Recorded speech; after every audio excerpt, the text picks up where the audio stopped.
There are lots of great things to look forward to when you come to uni, but one of the things that comes with university life is independence, and that can be a little tricky at first. This can be amazing, but it can also be a little tricky to suddenly be on your own. So here are some things you can do in advance to help that transition be a little more easier. First up, you're going to need somewhere to store your money. Lots of different banks will have student bank accounts that have advantages that fits students. UCAS will have some codes that you need to set up a student bank account to show that you are actually a student. And they also have information about a lot of the different student accounts that are out there.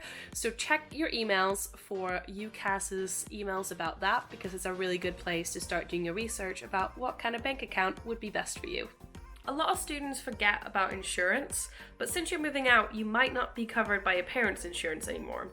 So before you leave, make sure your parents check with their insurance to see if you're still covered. If not, ask the accommodation if content insurance is part of your rent. And if it's not, consider going with some private insurance on your own so you can make sure that your things are covered in case anything bad happens.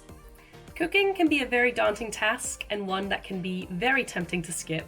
So learning a few stable meals before you leave home can be very good and can help you make sure that you can actually make food instead of takeout all the time. Make sure that the meals that you choose are nutritious, somewhat cheap, but also easy to adapt so you don't end up eating the same things all the time. For international students, this can also be a really good way to keep some of that home culture whilst you're away, because food always makes everything better. To get a head start on budgeting, I'd suggest to talk to your family about what you spend your money on right now. If you join the weekly shop, you can figure out how much you can expect to spend on things like food, but also on all the other little things that you need to be spending money on, because there's going to be a lot of hidden expenses when you start living on your own. For example, nobody is going to replace the toilet roll when you run out.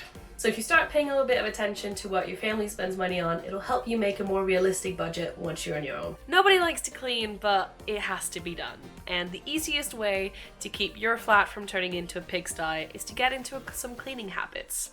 So if you aren't already helping out with all the housework and the cleaning at home, start now. Learn what needs to be done in the kitchen, the bathroom, and also how washing clothes works. You will be thankful for it later. When you move to Lincoln, it's a really good idea to change your doctor to a GP that's in Lincoln, so you don't have to go home every time you need medical advice or you're ill.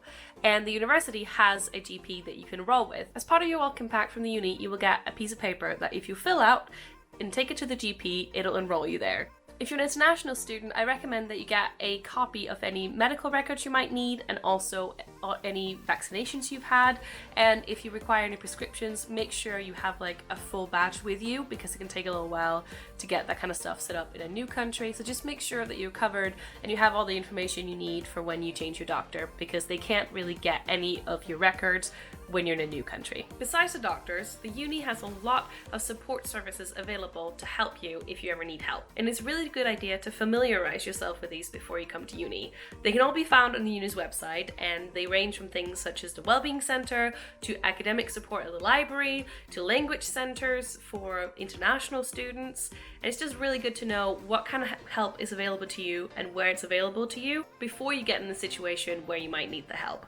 Those were some tips for things you can do to help yourself become more independent before you go to university. I hope you found it helpful. And if you want more in-depth information or any of these kind of things, check out the Student Life website, because lots of people have written things about living and studying at university that you might find helpful.